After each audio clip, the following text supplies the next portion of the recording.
Mfanyakazi wa ujenzi anaitwa James alikuwa anakula chakula cha mchana kwenye mgahawa wa wazi wakati wa mapumziko. Akiwa hapo, alimwona mfanyakazi mwenzake Caleb amekaa peke yake kwenye meza nyingine. Chakula chake kilikuwa hakijaguswa na alikuwa analia. James alichukua tray yake ya chakula na kwenda kukaa karibu naye, akaketi pembeni ya Caleb. Caleb aliinua macho na haraka akafuta machozi yake.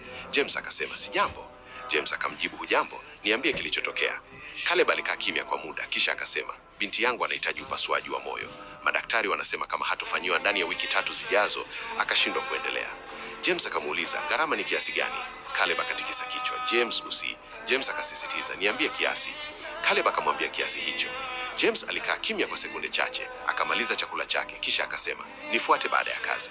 Baada ya kazi, James alikutana na Caleb kwenye lango la site, akampa bahasha mkononi. Caleb aliifungua, uso wake ukabadilika ghafla kwa mshangao na huzuni. "James, hii ni akiba yako yote." James akasema, "Binti yangu tayari amekuwa. Yako anahitaji zaidi sasa." Caleb akasema, "Siwezi kuchukua hii." James akajibu, "Hauchukui, nimekupa."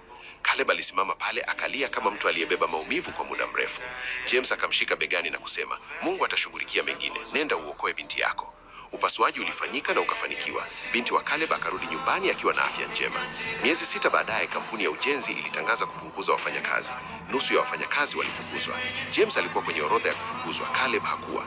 James alikusanya vitu vyake bila malalamiko. Akamshika mkono Caleb siku yake ya mwisho kazini. Akasema, "Mungu ana jambo jingine kwangu."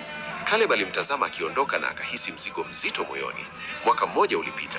Kupitia bidii na kile alichokiita neema ya Mungu, Caleb alipandishwa cheo mara kadhaa hadi akawa mkuu wa kampuni yote ya ujenzi. Hakumsahau James. Siku moja aliingia kwenye mgahawa kwa chakula cha kikazi. Mhudumu alipomkaribia alishtuka. Ilikuwa James. James akasimama. Caleb akasema, "James." James akasema, "Caleb." Caleb akasema, "Kaa chini James." James akajibu, "Nina kazi." Caleb akasisitiza, "Kaa chini James." James akaketi. Caleb akamtazama kwa muda mrefu, kisha akasema, "Ulinipa akiba yako wakati binti yangu alikuwa anakufa. Uliacha kazi bila malalamiko na hukuwahi kuniomba chochote." James hakusema kitu. Caleb akaendelea, "Kampuni yangu inahitaji meneja wa site. Nafasi ina mshahara, gari na marupurupu." Akasita kidogo. "Tayari nimeweka jina lako mbele. Nilikuwa nakutafuta tu." James alibaki kimya akimsikiliza. Caleb akasema, "Ulisema Mungu atashughulikia, unakumbuka?" James akatazama chini. Caleb akasema kwa upole, "Ameshughulikia James. Daima anafanya hivyo." James akainua macho akiwa na hisia nzito. Caleb akamshika mkono na kusema, "Jambo jema unalofanyia mtu mwingine hurudi kwako." James aliripoti kazini Jumatatu iliyofuata.